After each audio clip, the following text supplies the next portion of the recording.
mmese ya lubuto ogibuuza kati oli eyo olubuto onaali akyenda nti aa bwezigwawo ndirya essubi bazzukulu balirya essubi naye nga egiridde ey'olubuto tesaasira mmese enoonyeza bwana bwayo mmere.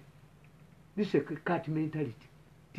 Batuuka ekiseera n'otunuulya abantu nga kapa bwetunuulya emmese nti abo si bantu bebagira naye munnaye kabi oli ku kabiriiti kaweetoolooza kati abo aba bodaboda most of those bodaboda people ba veterans bano bagenze Iraq bababba ssente zonna waki n'asigaza bodaboda ereete ki gwolowooza nti omusajja wa bodaboda ono asitula omuntu ekiro nga tamwaziza n'amuyisa mu lubigi muntu ye muntu ye muntu nti batulya bwedemu nga tebakola research. Do you know the people who are behind the gundi nga banyinizo abazivuga abo abaana abo abatatya kufa yayesha petro yayesha ababodaboda bameka naye baali bagenda kuyoolawo ki waliwo yagenda n'ettanka. They are very daring. Bavubuka ate bagwayo bagenda ewaabwe ne batunda ebibanja byabwe polisi kibanja kitabi kye yamusikira n'agula boda bazisika ziri ku polisi abo bakola ki balina kabiriti bazunganako mu nnyumba erimu ebidomola by'amafuta. You say Japan ekibuga tekyo mu mbadde musinga bodaboda zaggwamu eguladio process gamba bugambi ti bodaboda tezikyajja from the eri ku source naye zizze oziwadde ne license muwax ozijjeko omusolo nti ate zijja kukola. Waliwo omuvuka namwagala nyandi that man is a lucky man singa samusanga mu state house nga akuze oyo awase wange twali tuva London n'agenda mu duty free shop n'agulamu sword ye knife ekitala ng'akyagala bw'atuuka ku nnyonyi bamugamba togenda kitwala ennyonyi tekitwala n'ababuuza nti abagula mu duty free shop baabalagawo for departures lwaki bakiteekamu oba tekitambulira ku nnyonyi ne bayita abakowa b'ennyonyi bonna abasecurity bakibamugamba nti kireete tekikuteera ewantu tunakikuwa ng'otuusa entebe oyo musajja. Why did you put an items that cannot travel with the passengers in a duty free shop at the departure lounge? Kati why do you ban? Lwaki gwolya ssente kkiriza nga president bwe yagadde ensalo naki. Let us say in 5 years or 3 years we shall not have a boda. Face them out gradually. Mbagaye nti anything metallic nsobola ozikuza uguma oba uguma ekola mu kasasiro naye bano si bye baliko yanyaga bunyazi n'adduka mu binyage kati ng'abantu baavuwadde era ennyumba erimu ebidomola by'amafuta kati ojja kulaba omukazi bwadduka kino kyekisembayo kati bakwateko ate tegenda kudduka mubakwateko ennyumba erimu ebidomola by'amafuta taata tamanyi nti anti kakati kale bo bagenda ne bamuzanyirako omanyi akakasajja kawandika mu mawulire ne bukedde ababodaboda babba nnyo emmere y'abantu ababodaboda bakola ki nga bakuba busitole ng'abusoma kuba kati alina time. Ababodaboda tewebi babbira kintu kya muntu. Why if you do it the next time tokola. Ababodaboda embeera ne bayigiriza honesty obwesigwa nti bwonziba ye yoyo atasobola akyayina n'olukumi oba ebbiri zaawo owa bodaboda mutwali ettooka ewe nga tewali baana balyetikka tali wagula eminwe. Ekitegeeza bino byonna bye balimba bya bwereere. Muwummule ku bannange omubbi tayinza kubba wantu ne badda n'ekiro. Bannaffe mutuyambe tubabuulira bannuwa boogera naye mulemye obubbi bubayingidde mu busomyo. Kakati ekyo kimu nti bino bye bakola babitandika biri era nakugamba wano nti lwaki babikola. Nakugamba nti gundi nakugamba nenkugamba. However, none of his other decisions in Kampala implemented this directive. Yabagamba batya. Secondly, if the current market organizations are corrupt, this is a simple matter. In fact, the president provided a solution long time ago. Nobutale babulumba ne batandika balwane babba ettaka. He said that for any organization to undertake development of markets and to identify a partner, it should be democratically elected and its elections be supervised by the Electoral Commission. Tokera bukezi noga nti fabe wakise kati akatali tukatunze kuba yabagamba you can develop it, you can get a partner or government. Nabaga nti akakiika akayina obuyinza mu katale kayina okubanga kalonderwa abantu bonna democratically era ng'okulonda okwo kukubiriziddwa chairman w'Electoral Commission. Kuba ettaka lya gavumenti alibawadde buwinga Museveni abakoleramu temulina kye musasudde n'olwekyo si lyakakiiko kano ettaka lya gundi and it is intended for market development. Ningamba however none of his RDCs in Kampala implemented this directive. The thieves, like in the Utoda example, are not interested in finding a solution to the wrangles in the markets. They finance and create wrangles in order to grab the property, the land. So Musisi has not solved the problem because she is either a beneficiary or under the influence of the invisible hand. Kati Musisi agenda kati ono mukazi ate gwe bakutte. Gwe tobuuza why bw'obanga wafumbiddwa omusajja atta abakazi gwe tobuuza kyasaba nno kati baamuleetaawo kamya ne batwala eri kuba kamya yatya mwabye era kamya taddanga muna kunkubira ssimu anti beti ali mu bbaasi nze bakimanya nze tusobola beti kamya ne bamukubira essimu tagikwata baamujja wano ekikutegeeza baamaanyi nnyo they can influence your transfer naki zisiyinza kudda kukola mu gavumenti abo abaana mbasaba damage kibankola ndi mukwano gwa Museveni oyo yinja mufiirako naye nkugamba interestingly it is the interest of Dr. Besigye to create instability in the capital and put the population on bunkenke all of the time. He has successfully made Kampala a city of tear gas. He invades the marketplaces and the city center for tourism. Bino byonna babikola batulugunya obwino batulugunya nakasira batulugunya gundi nga Besigye abinuka mu kibuga. These people wanted to top Museveni first to create a mass of unemployed people. Museveni bamujjeko yawonera watono Besigye. It is only because Uganda is in the private sector. Tosobola batabula na kubiri ne batakuttirawo. Naye nkugamba nakugamba nti lwaki bano babikola lwaki Musi yali abikola ne banne yali akozesa yalimu omukono gw'aba mafia invisible hand. Nkugamba nti ani yali afunamu nakuga nti Museveni yali afiirwa. In 2012 if you keep Kampala on tension, business is paralyzed. Number 2, the people can join Besigye if you make it difficult for them to work. Nabagamba nti Besigye yali agenda kuba n'ekigu. N'omusajja ku nnyumba ze mupangisa atasobola kulabirira mwana we kumugulira mata ng'omwana abakaabirira mulina options bbiri tuliroketi muve ku nnyumba mufune otulo oba mubeemu omusajja omu akwane muko omusajja oyo yamugulira amata omwana asirike mufune ku tulo kakati ifu Besigye terrorize Kampala nga gavumenti efaayo Musisi ayongera creating a mass of unemployed people then Ugandans could join Besigye to remove Museveni bali tebakiraba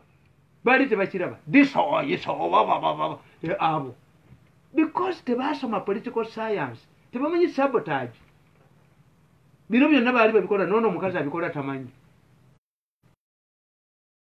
tosalimbira nakabiriiti mu nnyumba mulimu kibintu bya petroli ogenda kwokya ennyumba ekyo lwaki ono omukyala ayagala ennyo baasi tawummulako ku ssente zalina maama tokufukaamiridde lwaki towummulako omwana kyatannamaliriza university tuyambe tokoleeza kabiriiti maama tuyambe ekyo kyo kyesonyiwe gwe buli musajja yenna ewamu omufumbiro oba muganda wobaani kati ne Kampala mubale baasi zigira zirinda naye tuwe ku buweerero maama tuwe ku buweerero maama tukusabye tufukamidde tuwe ku buweerero Kampala ogira omuwummula baasi zijja kubeera obajja kukola n'ezibuukira mu bbanga naye gira abantu obaleka ku mirembe nekugamba ekyokubisatu to the ordinary people markets are their employers.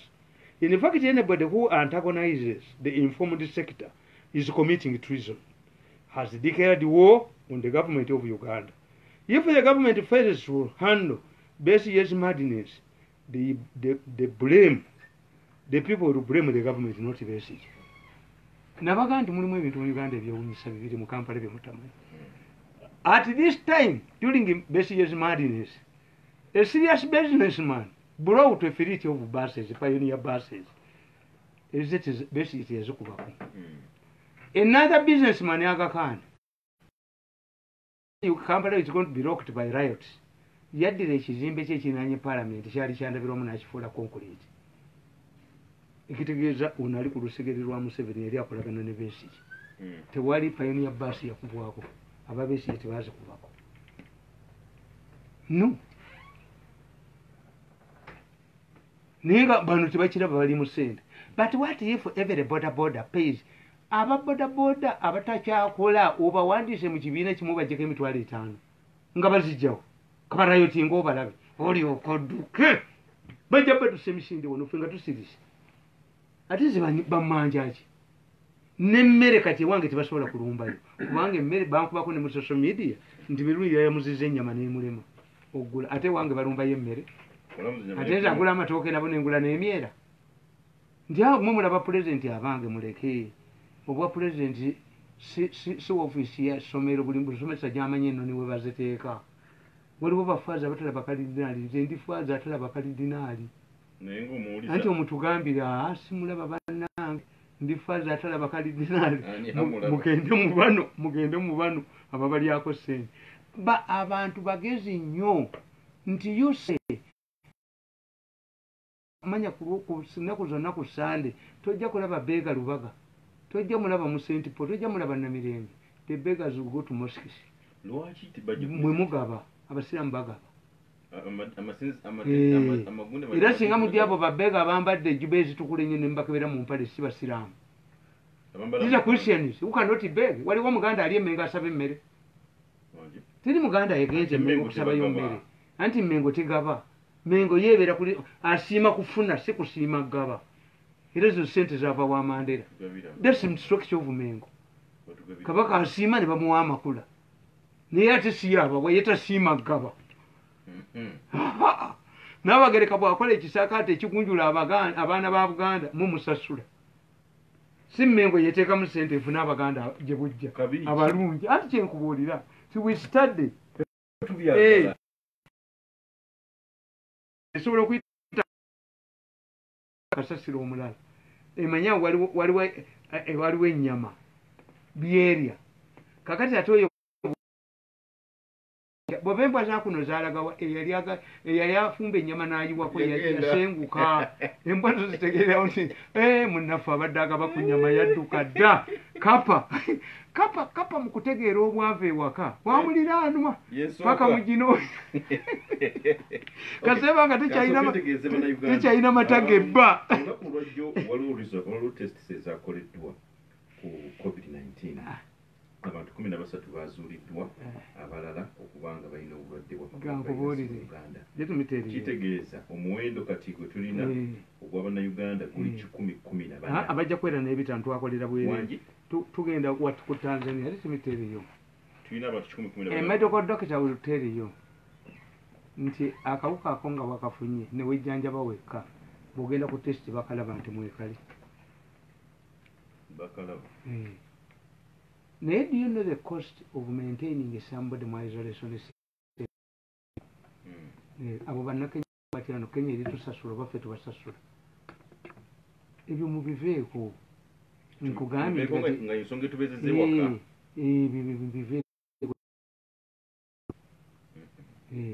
whenever Museveni kasamuni yalinga wali ennaku 14 nga bagira mandatory testing Kenya kasita bakoze mandatory testing bagenza okuzuula nga buli bantu 18 bulina bo basazeewo okugenda ku vaccine katova mu Mombasa kulaga Nairobi. Why? To the moment you allow nti batwaka drivers bajje gwolabayo toughness ku bamalaya who would be contact ne bakugamba bayise bad black anyonyere bamalaya banne you were mad bad black obwamalaya bwakwana bazungu avuga nene taina na message mu bantu nino tuyo ngoga naye bano basoma mass communication. Do they know how money buno tugenda ku batandika obuyambi buno obujja tebongedde ate okusajjula ate kakati obuyambi bwamala okujja kati emmere bangi ate emmere bangi ate bagenda agaba kati naye nze mbabuulira tekadaga kasita yawunye ate nakiwandika dda kana akatabo kalaba nako nakawandika kadaga okuwona nabagamba nze nawandika ku palamenti eno dated 25 December 2012 nawandika ku judiciary executive naki kati ye judiciary yagwa ekitongole ekiramuzi kyagwa why ekitongole ekiramuzi kirimu factions bbiri ey'aba judges abalengera ewala n'ey'abatali ba judges kakati ba judges abo abalengera ewala bagenda ne batunuulira nga Uganda judges are marketable abroad abalamuzi ba Uganda bafuna egundi ebweru why ti mu nsi erimu democracy ekuyamba tupasa judgment eruma gavumenti naye ate ne weekolera erinnya nti omulamuzi yaluulinga nti Besigye wadde ali mu kkomera naye yeesimbawo yali akyolekeza Museveni ajja kuwangula Besigye naye election zone zitaddeko ddente kiringa gollo kuba omuntu gwe basibye ne bwayambatteko emu n'atalantuka abaamuwangudde mu Shakespeare Cassius from bondage will deliver Cassius ali mu bondage but will deliver Cassius kakati abalamuzi bafuuka libero Besigye was the first Ugandan to be granted bail on treason ng'abantu ba Besigye bonna babata bonna we have a liberalized judiciary bemarketing kati ekigenda okuba ku bali ali ttaka judiciary yakubwa ttaka lyakuba judiciary nti ababbi bamafiya bakolanga court order you must respect a court order not at all lwaki nzikiriza ebigezo byayo neebwiza aculeti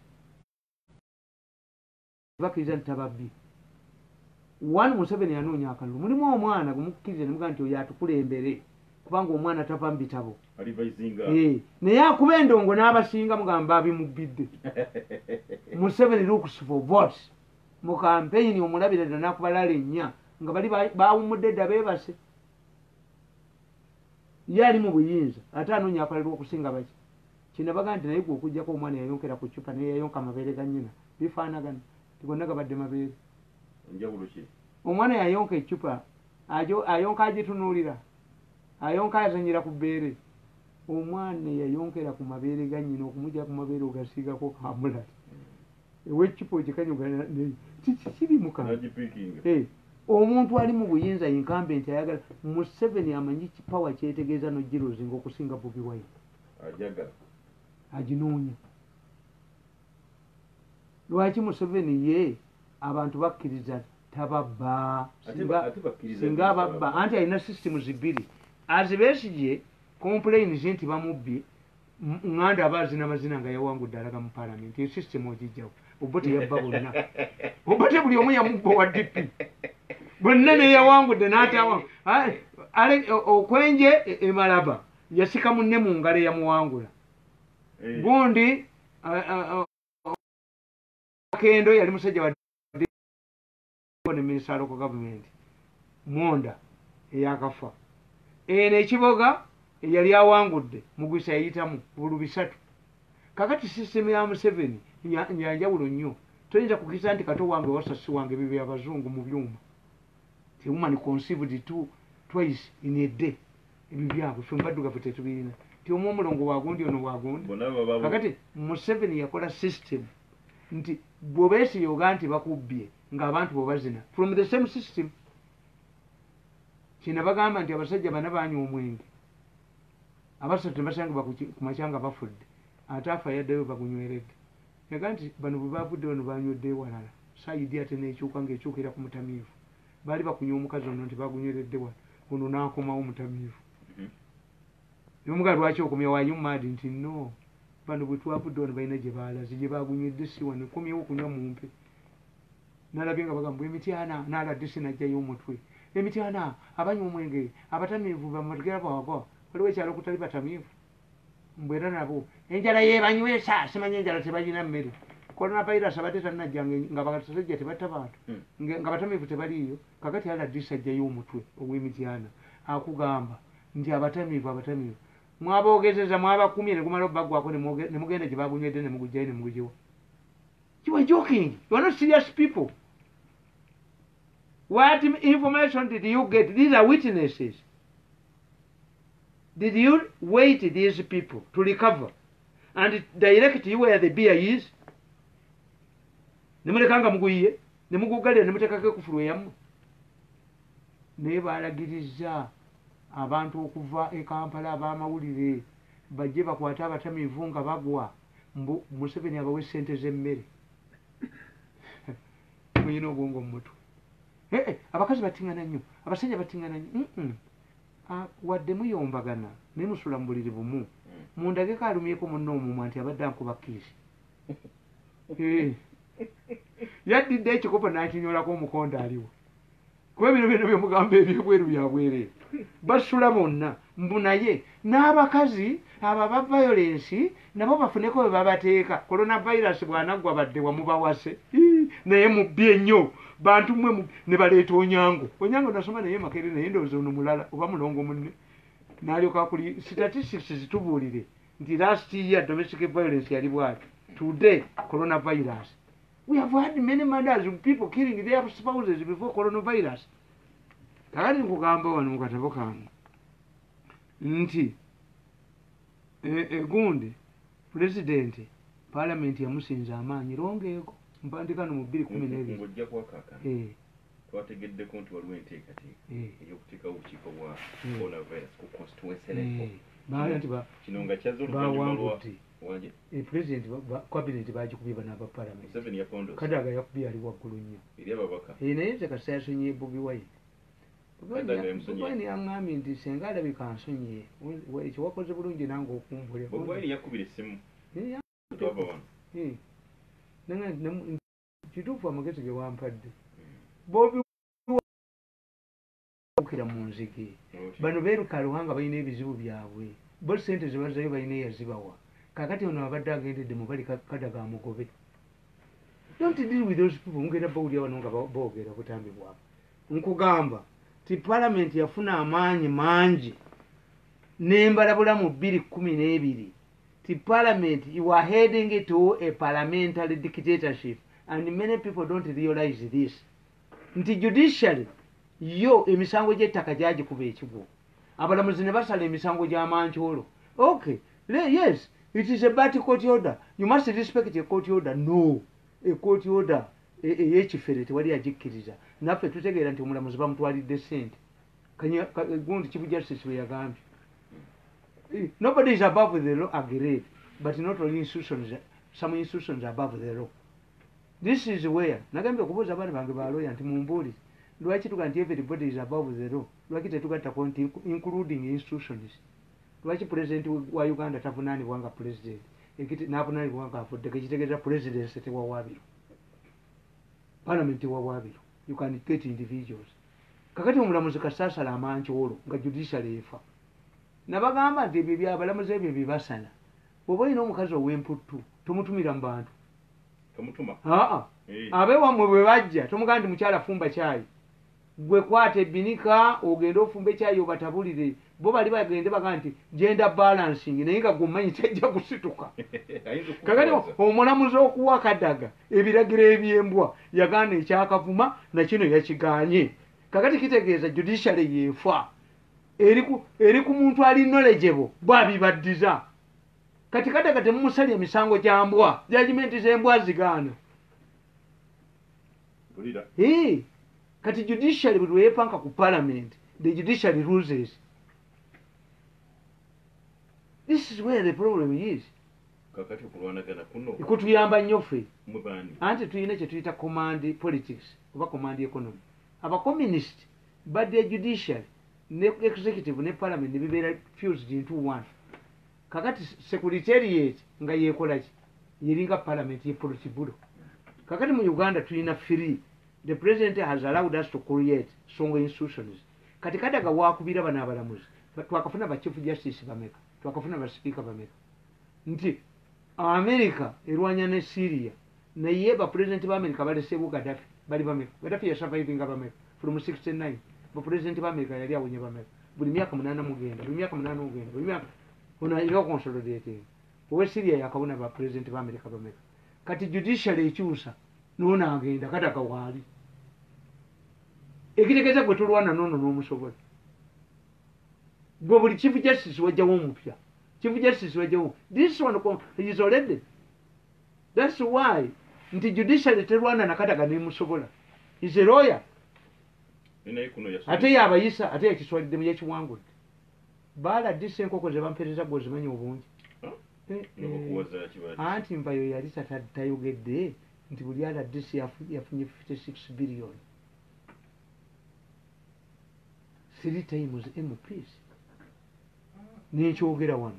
Kati mbayo n'agamba nti clarification nti tuzibaterekedde buli mwezi tujja bawangayo billion 15. Million 15 basi. Yekikkiriza nti gyeziri. Kati bala disi bakimanyi mwewole amabanja. Nti buli mwezi olinayo million zo 13. Enkoko kyevule bazisuula. Nekwega nakuteseza essimu yange totya n'okutya. Abantu kasigo baweerezaako. Oba tukubiddeko. Nze nabagamba kakati omwana gundi ani oyo gundi ow'ejjinja. Ize mukisumaako. Naye bonna bamupisi b'ejjinja bamufukaamire. Kati baŋŋambye nti ate bamwandikidde ebbaluwa ekyo nakyogera. Ne mbaga nti kasita mubanga mulya mu lusaniya nga mulya emmere. Omuntu atanabe mu ngalo oba omulalu n'alukwata mu mudduka buddusi. Muyiwanjibwe oba mugimulekera. Kati sakwa bamafiya bakimanyi. Isibo z'abantu once you are interdicted you go.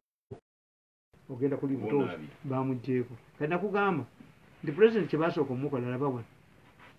I was amazed when the state house officials handed over a list of other DCs to the Presidential Parliamentary Committee, whose bias against the president is obvious, even to a baby. The committee recommended the sacking of other DCs because they knew that it would undermine the president. It was intended to prove to the affected other DCs that the president could not help them. Bwe baategeera nti balina okuba Museveni ekigo. Baleeta mu parliament akakiiko ka presidency ne kayita obuyigirize bw'abaala DCs. Baala DC bonna bali bakolera Museveni baabagoba.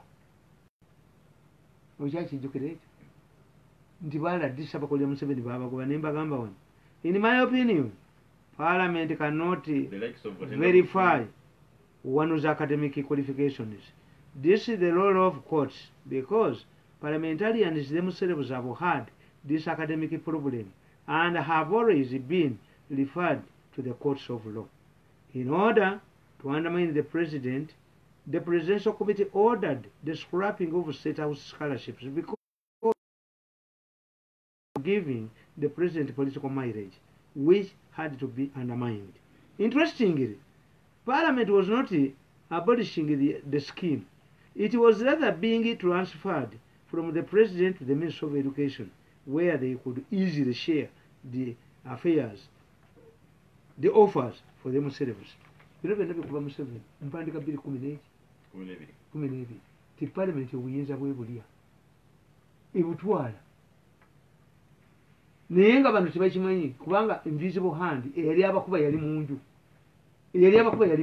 kati bamutegeera ate Mbabazi teyavaayo mpandika 212 mbalaga Mbabazi nti mu kintu kyammwe ndabyemu omukono gwewuuba bwe guti nali ngulabye mi nakati abaluma ekintu baabo abakola ebintu ebyo n'omukamu gundi n'avayo n'owakampa bali beeku 10 ojja bawulira nga boogera naye nkugamba furthermore, unlike the executive which has strictly observed its role, Parliament orders the arrest of corrupt government officials.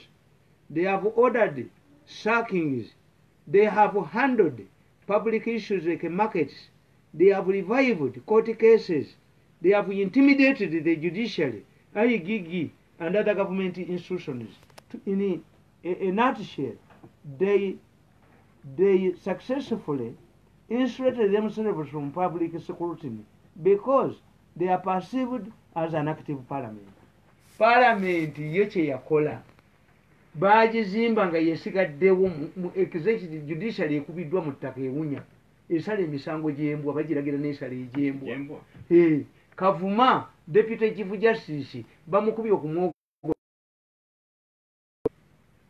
executive yeterwanyisa babbi yabaweereza waayigigi saamini.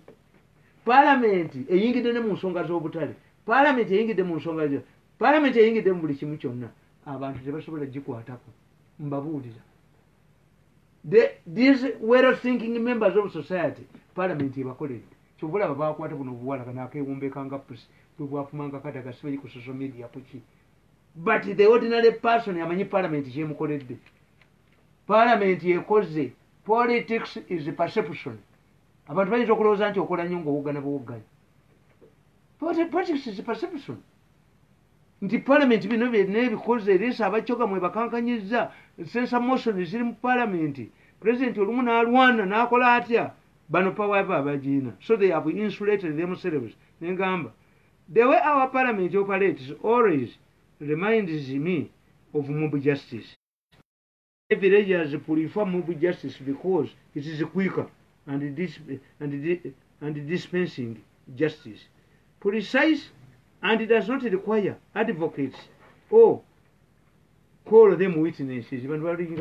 Balinga buli obusajja buli tebuyita bajulizi bugusala oludda lumu expert bakubye emmotoka yo toyogera buli obusajja tobugamba mbu ate abaana babadde tebadda mu ssomero simanye emmere nedda agwedda lu akikomyewo akole ki teekawo enkumi zosatu wano tambula ogende okwijjako kakati simanyi oba mu kisiibo bukola sinagenda bamwaga mu buswahitani zonna bazibaziremu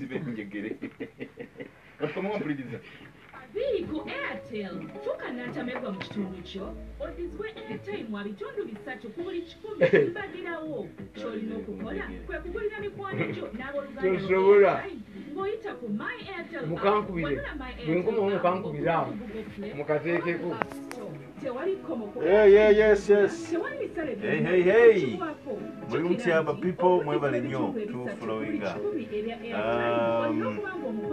masaleko kano katono mwebale nnyo obubaka bwemutuweereza abatu followinga abasharinze mu groups ez'enjawulo okwetoolola ensi yonna balaba wano banayi mwebale nnyo ekintu kubanga mukiwanise okubanga kiri waggulu weekend politics radio esinga okikuba wano mu Uganda ate ekyo bayogera nti sibo sharing omusajja atutta mugenda bawulyanga boogera so mwebale nnyo twongere okusharinga mu groups ez'enjawulo ngenda bafuna wano gye bujjako muleke eziddako nyongere okubakoonako abali Germany, Denmark, Norway, Egypt, South Africa. Sema musajja yampeema nnyo omwami ali mu America yagamba nti pologulamu gyokoze ku paalo olwaleero enkyamude nnyo nkoze emitwalo 5 gaabo waje ku ssaawa emu ku makya yakulaba nali ngenda kuvuma ani ankedde okunkubira essimu ono oba bwabwe nalyako emmere nga nsoma nalyayo musajja nanga nti anze mbadde ku YouTube wante naye yina ekintu kyoyogedde ku paalu n'okinyonyola bulungi 5 gaago genda olye enkoko banayi mwebale nnyo mutufudde engatto amasuuti biki abantu abo banjagala nnyo abali ebweru mu diaspora yes mwebale kwagala mukunavu ne Mpaala FM okutwalira awamu twongere okusharinga tugenda kubanga tuddayo mu budakiika butonotono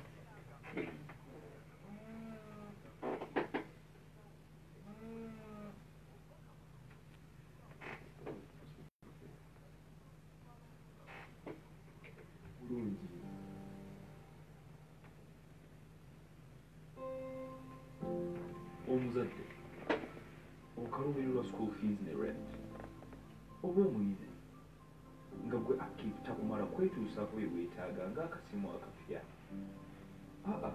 oyinza okuba nga olina ekolera gyabwe nga bakukozesa bukozesa naye nga n'akasente tekakumala kugulayo kapoloti tukwanjulira cash telex abavuddeyo okuteerawo enkola ekusobozesa okuyingiza amagoba okuva mu ssente zo buli lunaku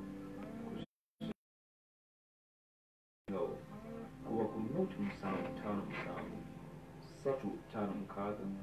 757 lekerawo okukolerera ssente leka ssente zikolere cash telex Bannayuganda kino kirabo kya mwaka kye tufunye ekya Prosper High School Matugga Busiikiri ku luguudo lwa Ssemuto essomero erisomesa abaana okuva ku siniya esooka okutuuka ku y'omukaaga ng'alize limazeeko nga muwogo waggulu ng'akati nkwate wansi mmere. Prosper High School Matugga Busiikiri lisomesa abawala n'abalenzi ab'ekisulo n'abava ebweru liri ku musingi gwa busiraamu naye nga n'eddiini endala nazo zikkirizibwa. Ku Prosper High School abayizi okuva ku siniya esooka okutuuka ku y'okusatu bawa emitwalo 60, aba siniya ey'okuna okutuuka ku y'omukaaga bawa emitwalo 70 nga kuno kwe kuli n'enviiri n'obujjanjabi yunifoomu omufaliso ne bulangiti ssaako liimu y'empapula nga zonna ziri kuno obutassaawo mbeera ey'ekinene ky'ekimira ekitono emmamba emirenkejje umanyi ebisinga bw'okulu ku noti 752 63 oba noti 777 noti 3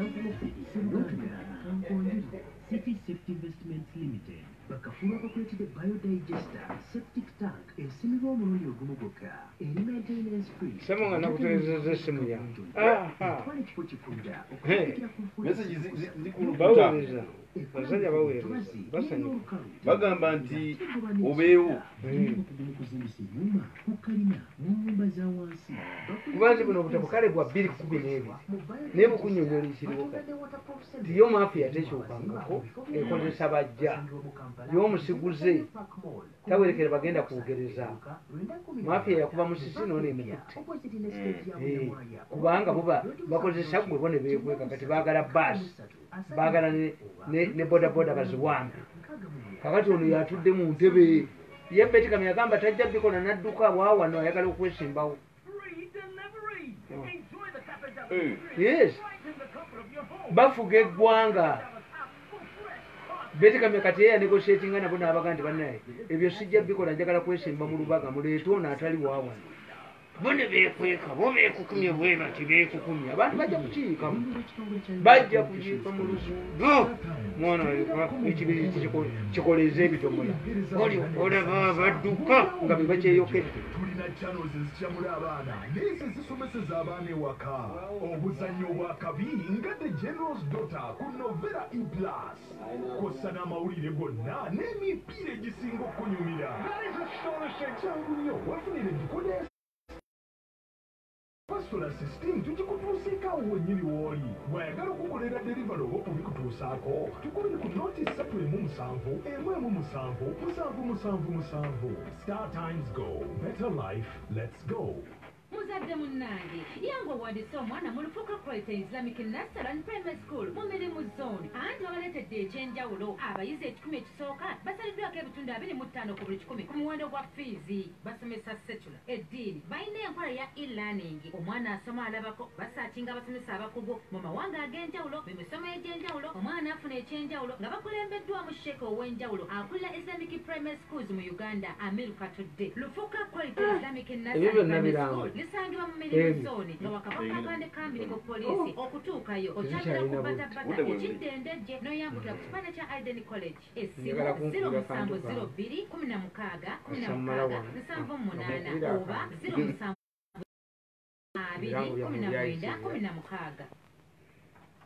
2 kati mwebale gye tukomyewo abatuliza mwebale gye musinziira okuba naffe mukulu Katonda Yusufu awo ku Vienna High School Kabowa Pablo Bashir ate kati ozimu ebyo nga n'ebirango bijjudde nawe sebo webale nnyo n'abatuweereza obubaka Williams Robin Tabaruka obubaka nawe tubulabye nkujukiza gomnange atugoberera bano aba MTN bakutegeeza nti ensangi zino waliwo abantu abagenda nga basaba ba pinikodi zaabwe ezambalumale temukikola temuzibawa ezo awo baffere baagala kubanga bakola ki babba mukazi wange saabakwata nga balina akawunti eriko miliyoni 3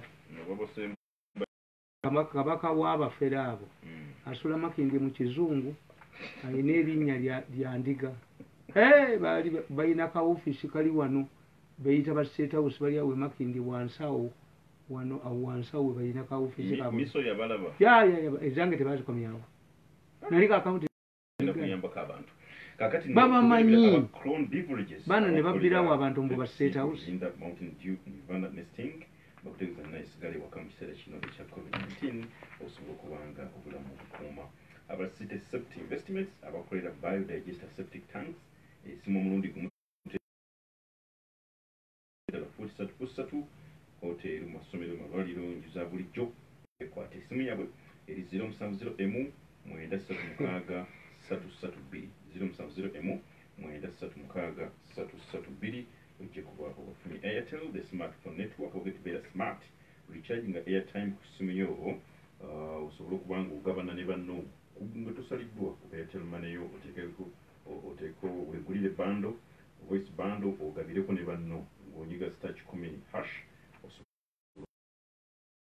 smartphone network water and homes plumbing nabo bakola biodigester septic systems esimu omulundi gumuteddibwamu bagambye nti bali wali ku Nuru Emporium balina eddagala eryo eritangira ebisenga okumyukirira mu mbeera efalaganko bwetyo so bekwate basobole okubanga ensonga eno bagikolerako eya biodigester septic system bali ku 0753 293 818 0753 293 818 ojja kuba obafunye aba water and homes plumbing. We are looking at the fierce battle where Honorable Rebecca Kadaga is deeply involved trying to expose Arun. And indeed, that is these in fights, as is of the revolution, you cannot keep deliberating such to the hungry. They will get angry. And when they get angry, amidst the hunger, the reaction cannot be reversed by any army and the plan. So that is what we are looking at. So that is what going on. Now when we look at whistleblowers, it becomes even worse. We need to really get a brand solution. We need to find a brand solution. Yes, you have something to say. Thank you very much. Now what I'm looking at, we have to be very clear with what we have to tell him. He should be very particular. He should really understand that whatever we are going to do, whatever the money that is going to be given to him, it should be a clear, and there should be a clear cut first level. But beyond this, we also hit the head. There should be a bar, beyond which he should never go about. Look, if we are going to deliver this money, there should be a clear objective of it. The money, that we don't want any kind of interference. That is what you're looking at. That is what you're looking at. There shouldn't be any form of interference. Why? You cannot take that money. You become very powerful, very influential, because that money can do a lot of things. To man like you has been surviving normally in normal life, where people keep posting 1 million, 2 million, 3 million, 5 million, ends up with 5,000, 7,000 million, and remains in that same position. Where he can even finance his own media, he can start his own radio, he can start his own TV. There should be a clear throat level beyond which and we should really expect that. Thank you so much. I beg you sit down. But that is a very clear point, and I will understand. But again, I don't buy it. I don't agree with you. There is no way you're pleading for mercy, and then you set up strict principles that it might not work well. That's all I have to tell you. I have to tell you frankly, it might not work. Actually, you can throw the money in your face. No, that is the money. There are certain things that we really need to understand that don't count. And I really want you to understand this, that there are things that do not count, that do not make sense. So when it comes to approaching Tamale, that does not work. I don't have to tell you. It has to be something else. I'm just messing it right now. Not in terms of that point. I need something more rational.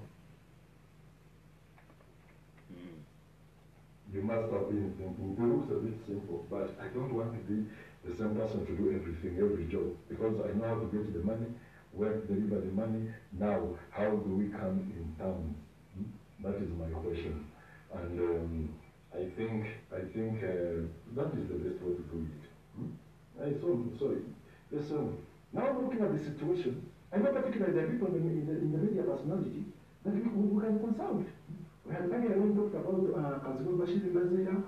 We have the release of in NBS, there is Ivan Mugabe. Then also, we could find people like that. Chimudi. There is, there are particular people whom I know he can really listen to. So we could think about such people. Mainly to make him speak, just like you say. We make him particularly talk about it. Owulira nemwe ne babakwatira waliwo omulala agenda okwogera. And we throw the past. Let the past not be reflected. Something that happened in 2015 should not be brought back. Here it is the 6th year. Something of the past should go. Let it go. Let even the present stop. The present should stop. Because now the fiercest debate is about the relief food. There is REA, Rural Electrification Agents, and then we're having possibly Kadaga in the picture. I have no message for Kadaga, but still, whatever is happening is affecting the entire country. And at the end of the day, the change around us all, the change will pop up in era, will pop up. And there are so many projects which you know, the whistleblowers are going to come up.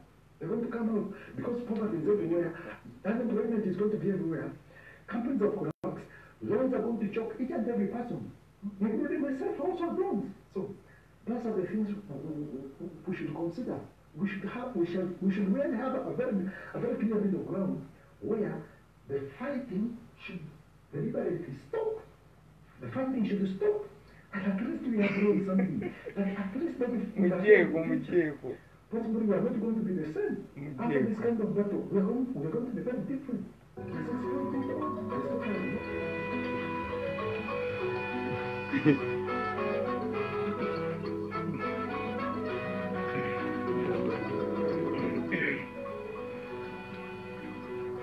Sente zina mutano. Bakyawalaze empaka anti kati zaafudde ku munana ziri ku biliyoni 10 nti sayininga nga sayininzaani agende sayininga emwasa omutwe naye basiru omusajja n'abakwata egendi kubanga bo babalimba. This is satellite ne bwoddira ki kati jjo baasiibye olunaku lwamba abasajja bwebatuula tiimu emu yabadde ekitintale endala ng'eri wano kweminifaasi ku saa 12 ne bamanjinga abasajja bateese ennaku nnya bali kuki kasa baava entebe nabaga nti ngenda basi banze mbawulira boogera ti musajja mukambwe muzibu atulyawo kaakati amasannyalaze twagabba twagebbira naye bali effective Kabushenga akubye tulabye akuba. Nobody has ever been arrested. Why?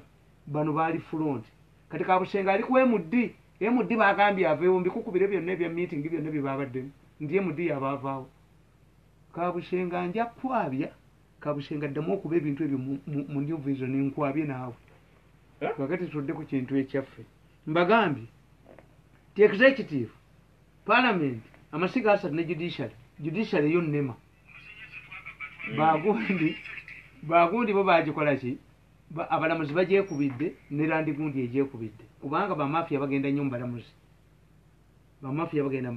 ti abalamuzi ne bagamba nga katulebe bwayogera ekoti order is a court order no kadagazigana kubanga ababimanyi bino byonna ababimanyi kati baagala kunyingiriza wano bakole ki in fact there are two cases in the pipeline baagala okutwala omusango mu kooti edikiralinga nti abo bonna beemupya baagaana okuzzaayo ssente tebeesimbawo bajja batta jaja anakikola bajja mutta nabagaa nti bitu bikolebwa jaja anakikola nti oddi abawaka palamenti 10 bimeka nti banalifayinga tebajja kwesimbawo ngwagwosulawo where will you go ffe mu byobufuzi ebyo tubimanyi to be realistic nti Mubaraka musalafu yali asabalamuzi yagenda mu kooti former commander former president nti pereka wuyo luzira aja najjayo pisto mulamuzi yayita mu ttaka beeki yabalamuzi yayita mu ttaka Mubaraka musalafu eyafuna a celebrated general in the Pakistan war naye kati katono amateeka gakyalina amakulu ekyo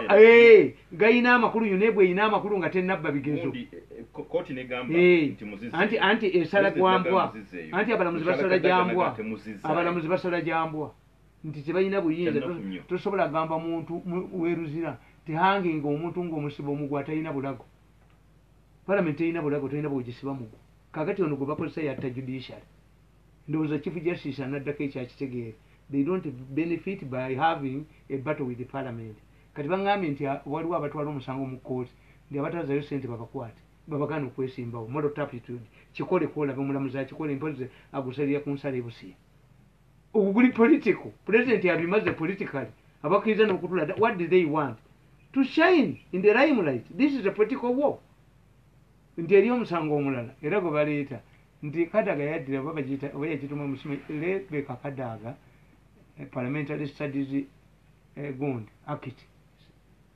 tayinza kudya ekintu n'akyetuma there you have bwe kiba kituufu balinamu sensi nti Kadaga yeetuma atya institute eya parliamentary studies n'ayise etteeka president n'alisayininga Rebecca Kadaga parliamentary studies act wali ogiwuliddeko so they are about two cases eziri mu pipeline kakati bano parliament nkugamba nti Furthermore, unlike the executive, who has president, who has strictly observed his role, Parliament orders the arrest of corrupt government officials. They have ordered sackings. They have handled public issues like markets. They have revived court cases.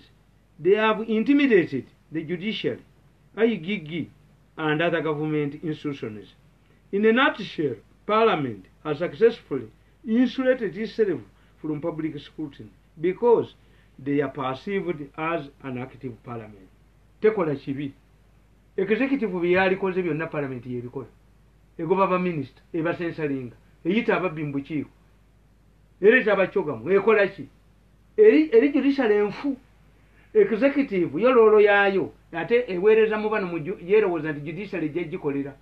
Kakati ne nkugamba nti in villages the LOC chairperson who follows the law becomes unpopular.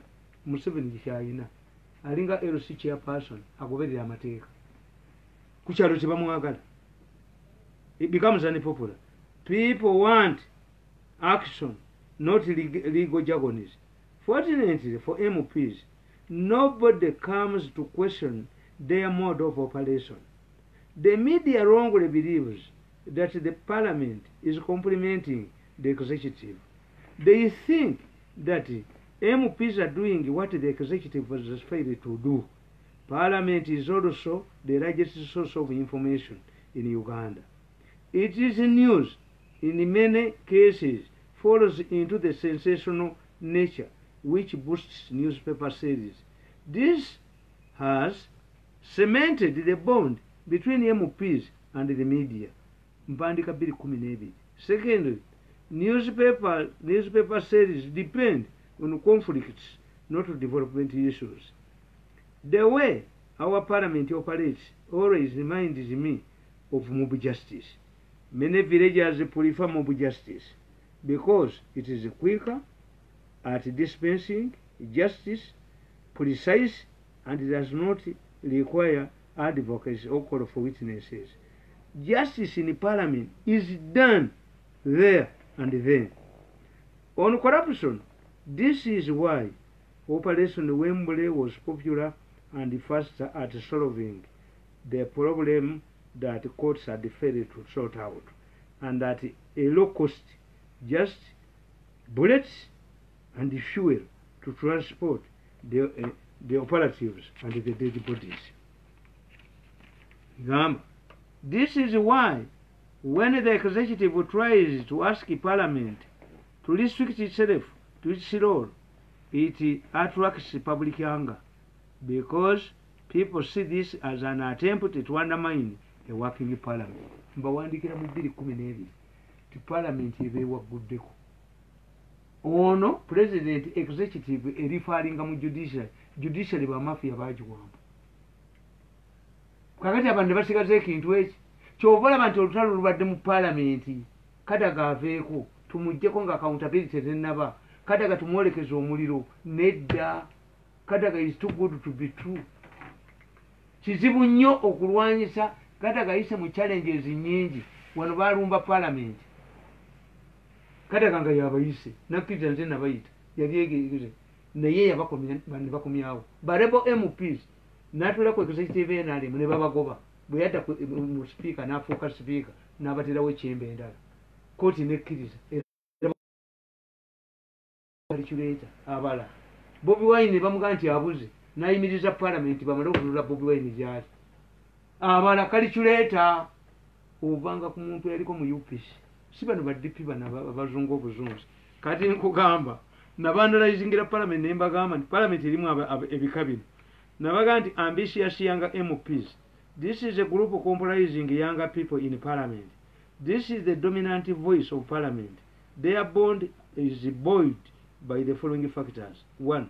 They are younger and view themselves as future leaders. They have realized that it is easy to get quick money from the confusion both in government and the outside world. Number 2. They know that in order to retain their constituencies and earn public trust and cover their footmarks, they must take on the executive. Number 3. they have reaped the political benefits. They are always quoted by government. Our government gives more attention to the trouble causers within its ranks than those who support it. In fact, what many of our political commentators overlook is the possibility of these MPs transforming themselves into a political party. Signs of this are clear. They are actually nominal party members to their respective parties. They are confronted with a choice between their group interests. They prefer the latter.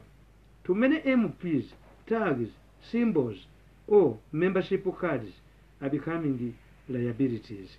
This is best demonstrated by the actions of some who disassociate publicly from government decisions, and it is becoming clear that many ministers see themselves as independent candidates in the future.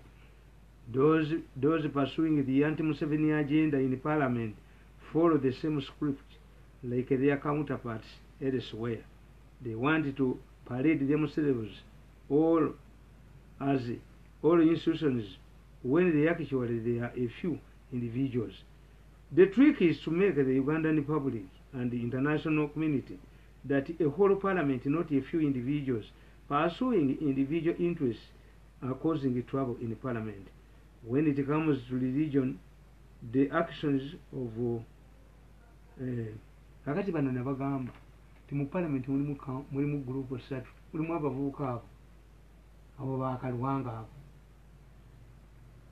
bo banoonyi basente babaka b'abantu ne mubaamu group ey'abansereka erina future naye nga teyagala kufumbirwa NRM esobola okugendayo bw'eraba nga byokya neekoma gwensereka awangula atya mu Kampala yakuba Besigye ekyo okuva leyo yepankidde ku Besigye yamukuba ku ttaka baba Musereko tafugibwa Besigye.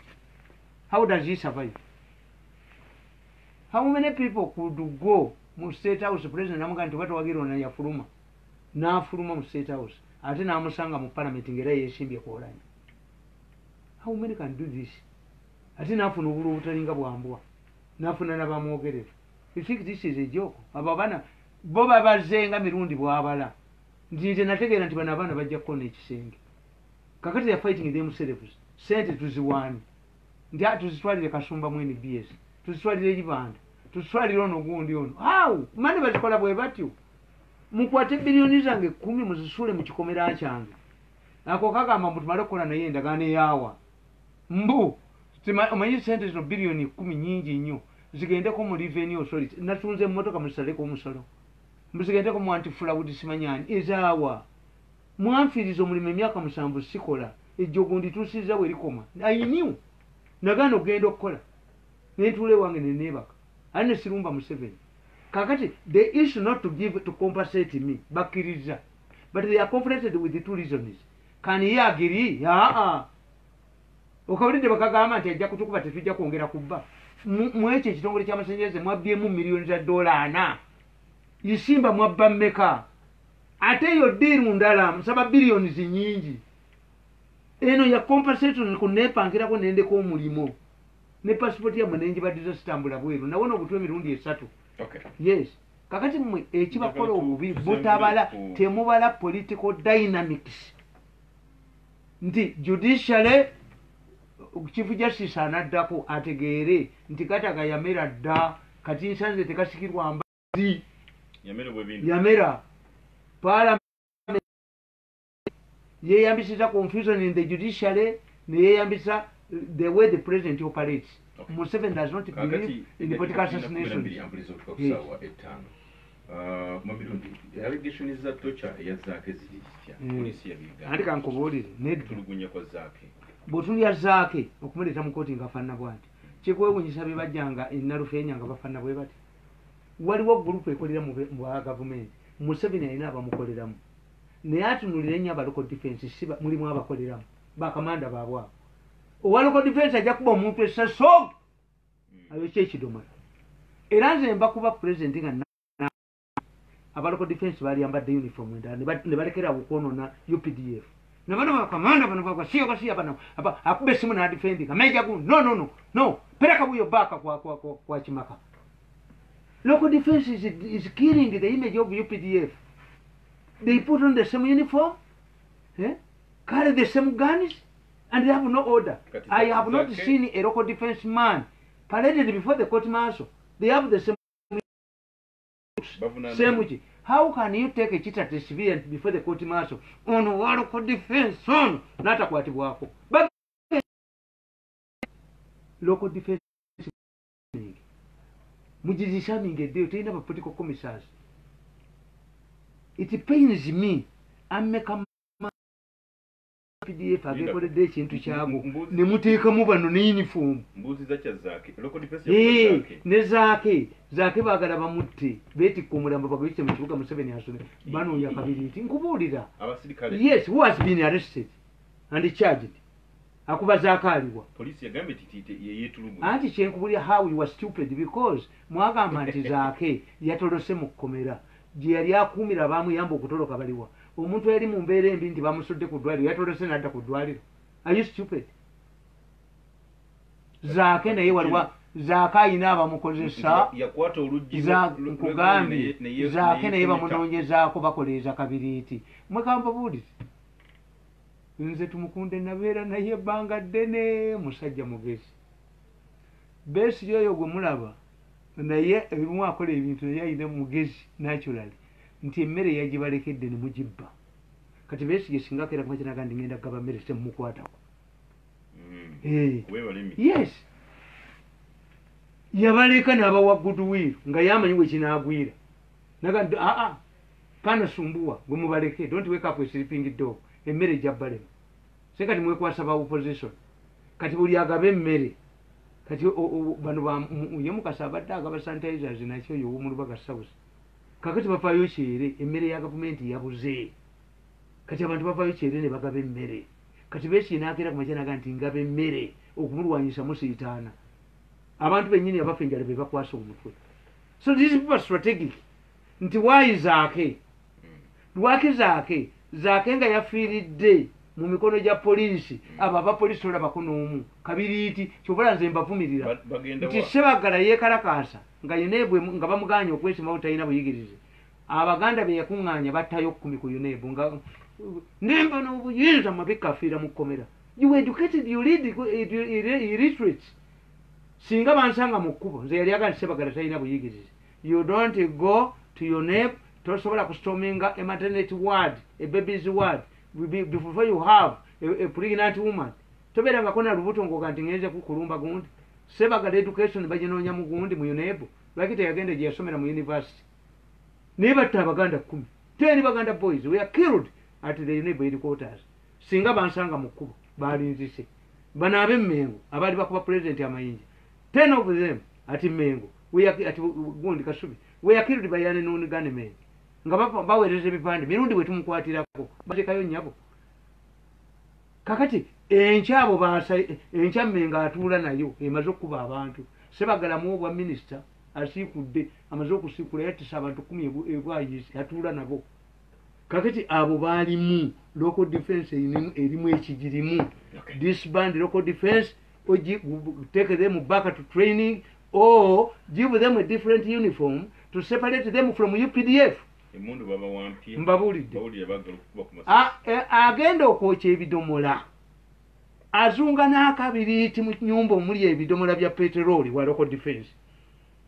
Azunga n'akabiriiti akagenda okwokya Kampala mukazi ayagala baasi kulita baasi ze afune biliyoni nkaaga buli mwezi obubiriiti mu bwegendereza mukoma okuzunza obubiriiti mu nnyumba mumuteresa ebidomola bya peteroli. Nategeddeko nti contract ya Dr. Johnson yazze bagyongeza emyaka 2 naye tekyogeddwako ate yafaayo ki bamwongeza emyaka 2 kubanze mbagamba nti mwetemumanyi ntalo zemulwana nze entalo zonna nzimanyi ne koze naki era mu abamawulire mbaga nti okkirizanga okulya miliyoni 3 nga bali balwanira biliyoni. That's not in news. They're fighting over leadership. Sinze kulya miliyoni 10. Lwaki contract yalwawo okuyizibwa? Anti Kadaga yali agamba kuba Kadaga yagamba nti oluddeko ttekemu naye ati nga naye aluddeko ekyokubiri ndekatagana yaluddeko ekyokubiri mu biseera bino kasita omala okukkiriza nti okyusiza emyaka 75 kizibu nnyo kati ogoba omuntu olw'obukadde kizibu tu omuntu kasita amala nti awummudde n'omuleetako okukonto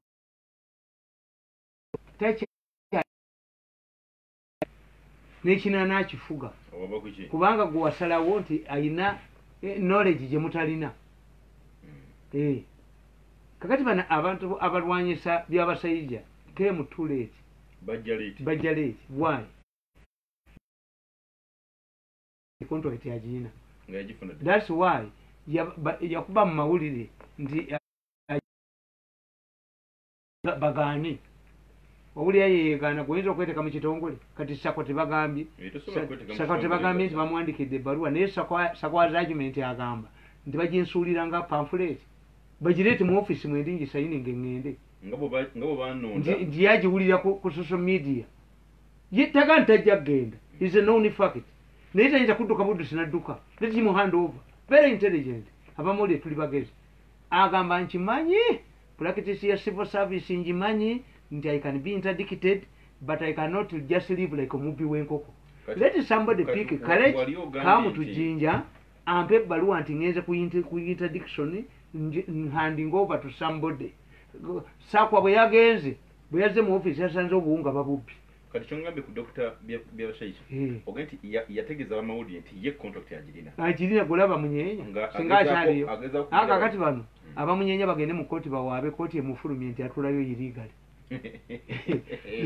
nze mbagamba nti bagenda ne babalyako ssente ne babaasuwalinga ntajja kuyitamu omanyi naye ugundi abafere bali wano abayitirivu ne bakulya ssente ntajja kuyitamu omusawo omuganda agenda naga nti mujja waagenda gujja mulaba ajja kutandika okusiba emigugu ogenda okulaba omukazi atwala mwana mu ddwaliro jajja ndowooza atandise okusiba kati nakugamba nti ate bwakomawo okola ki abafere bayitirivu nembabuulira kakati if I was part of the group etayagala byabasajja nkola bwete sigamba nzikiriza baamuwa kati we start preparing for his exit kubanga if is given 2 years it means naye 2 years bazimuwadde akole ki orderly hand over kakati gwe strategizing in the next 2 years naye bano bamafia obawulidde nti bamafia bo bateesezza dda post gundi tebajja kubeerawo chaos akasajja kagambye nti nabino ebiri mu palamenti ebyakadaga mubiyimirize mangu kubanga kadaga kati ko kategeera ako akasajja kategeera kalina obwongo